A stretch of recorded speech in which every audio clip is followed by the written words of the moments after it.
Hi guys, for today's video, samahan niyo ako magluto ng paboritong pasta ng aking alaga. Request niya for dinner ang white pasta. Siyempre, ang una nating gagawin ay igigisa natin yung ating sibuyas sa maraming butter.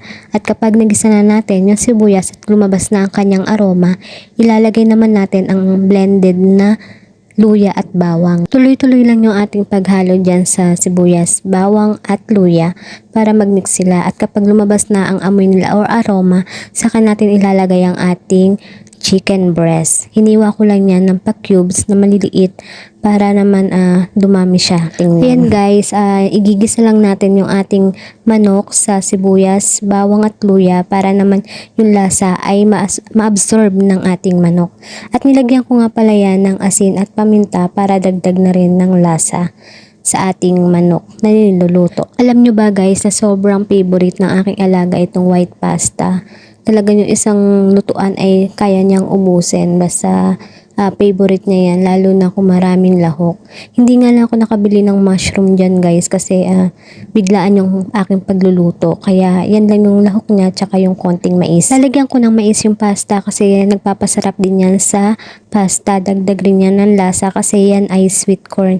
Medyo nagiging matamis yung ating white pasta pero okay naman kasi nababalance natin dahil nilalagyan naman natin siya ng cream, ng cheese, tsaka ng mga iba pang lahok. Igigisa ko yung mais kasama ng manok para yung lasa rin ng manok at ng inilagay natin lahok ay ma-absorb din ng mais. Napakasarap niyan guys kapag naluto kasi nakadagdag ng lasa yung ating mais. At yan guys, inilagay ko na yung ating cooking cream dyan sa ating manok. Ayan guys, isang pack na cooking cream kasi mas maraming cooking cream mas masarap guys.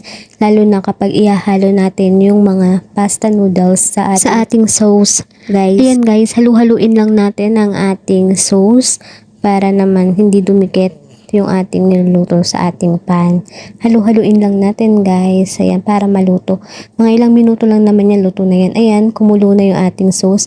At yan, nilagyan ko siya ng gatas guys. Kasi yung gatas, nakakadagdag lasa yan at krema rin sa ating niluluto. And then after that guys, lalagyan ko na siya ng cream cheese. Kung meron naman kayong shredded cheese or cheddar cheese, pwede nyo rin nga ilagay. Pero ako, yan lang yung available na cheese na meron dito. Kaya yan lang yung nilagay ko, cream cheese. Marami akong nilagay guys kasi para mas malasa, mas masarap. And then after that guys, ayan, ilalagay ko na yung pasta. Masyadong naparami yung pagluto ko ng pasta. Kaya tinansya ko lang yan sa sauce. Kaya yung iba natira. Yung iba, itinabi ko muna sa ref. Pero yung iba naman, ayan, inihalo ko na dyan sa sauce. Kasi kapag masyadong marami yung pasta at konti lang yung sauce, hindi masyadong ma-absorb ng pasta yung sauce. Kasi kapag lagi ako nagluluto, minsan marami yung pasta tapos konti lang yung sauce, hindi siya mas gandang tingnan guys. Kaya kung magluluto kayo ng pasta, kailangan mas marami yung sauce dun sa pasta para mas creamy siya guys. And then guys, nilagyan ko siya ng mozzarella sa ibabaw. Ayan po, ready to serve na ang ating white pasta. Kain po tayo. Salamat sa panonood. Follow for more. Thank you.